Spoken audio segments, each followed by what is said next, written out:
Hello and welcome to Europa Universalis 4. I am Lord Forwind, and this is a opening step guide to the Ottomans. As you can see, in this case, it is 1463, and this is the Ottomans, which is a considerable, very quick growth rate. I'm going to talk about roughly how I did it and what techniques you have to use in order to do so. So, first step off as the Ottomans is you start with two armies. You want to move one over to the border of Albania, and you also want to get a new general, place one right outside of Constantinople. As soon as you're allowed to declare war in December of that year, you declare war on Albania and conquer that before Venice starts its war to conquer that province. At the same time, a month later, so that would be January 11th or so, you should declare war on the Byzantines and their ally, the Athens, and conquer them. Normally, you will finish the war with Albania before you finish the war with the Byzantines, in which case you want to take that army, march it over here, and attack Kandar and wipe them out. You'll probably wipe them out a little after you finish the war with the Byzantines, which will allow you to march your army that was conquering the Byzantines over here and either conquer the Eu4 or if you're lucky enough to get a mission to subdue Dul Qadir. Either one, you want to use that army to conquer that. Once you finish the war with the Byzantines, you want to raise autonomy in their bottom three provinces, Athens and the others. You don't want to core or raise autonomy in Constantinople. You'll wait till you're at peace and take the event, make Constantinople the capital.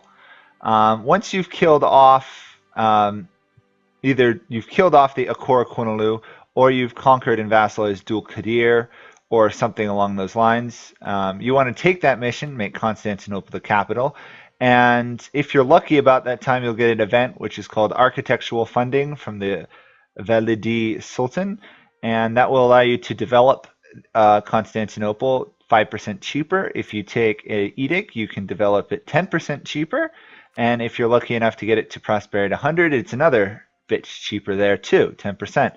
I developed mine to 50, but that's personal preference. Another thing you should consider doing is before you move the capital Constantinople, develop Edirne here because you get a cheaper development cost if it's your capital city.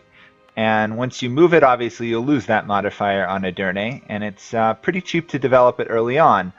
I was lucky enough to get a mission here, which was conquer Trebizond. Which I did. They happen to be allied to Theodoro, which also I took as well. And about that time period, assuming all those wars have gone as quickly as you possibly can, the fate of the Crimean Khanate succession will occur, in which case, if you're lucky, you'll get them as a march automatically. If not, you'll get a subjugation quasi-bell against them. And I recommend taking it. You got to be a little bit careful of aggressive expansion at that point, mainly because you've wiped out quite a few other nations in the area. In fact, I've had a coalition against me for ages. Luckily, Austria got a union over Hungary, Poland took the union over Lithuania, and those pretty much mean the only threat I had is the Mamelukes, Wallachia, Serbia, Venice, Genoa, and the like. You start out with a treaty with Karaman here, but usually Karaman allies themselves to either Adana or Dul Qadir. So if you declare war and attack Dul Qadir, you'll get a war against the Karaman. And of course, these are your cores that you start out with early on. So as the Ottomans, you can take them for cheap, and they're automatically cored, which makes this growth rate to this very high level of development a lot easier. We're massive, and it's very early on.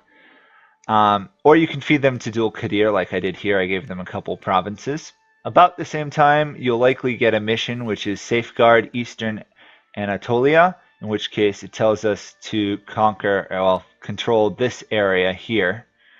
I used that to start a war against the Eu4, gave a province to Dul Qadir, and essentially just took all of this. And despite, people having aggressive expansion against me, since I'm attacking Muslims, not Christians, the Christians didn't care, really, and the Mamelukes always hate you anyway. And I used that to subdue this region. Also, the other fun effect of that is this mission also asks you to get a claim on what is now known as Kars, which is owned by Georgia at the time being. and I used that to declare war on Georgia, and I conquered them in a single war. I gave some to Circassia, which happened to be a vassal of Crimea when I took Crimea over as a march, making them my vassal, etc. And then it's a matter of just coring it in general. I also have the Renaissance pretty early on, because that's what happened when I developed Edirne and Constantinople up as high as they did. And that puts me in a really strong position to continue the game. Right now, I didn't take any admin or diplomatic tech, preferring to develop provinces and core them, but I did take the military, and despite having several nations in a coalition against me, I'm not worried at all. The only danger would be if the Mamluks got someone like Hungary or Poland involved. So that are some standard opening moves as the Ottomans and how to become an early game monstrosity. I've almost got enough splendor to pick up the Ottomans' guns of Urban, and then I can attack the Korokonulu or the Mamelukes effortlessly and take their land. Or I could expand up here and take some of this region. So that is some basic opening moves of the Ottomans. If you have any more questions about opening moves for the Ottomans or other strategies, just leave them below in the comments. And hope you guys enjoyed it, and hopefully it will help you with learning how to play the Ottomans early on. Bye!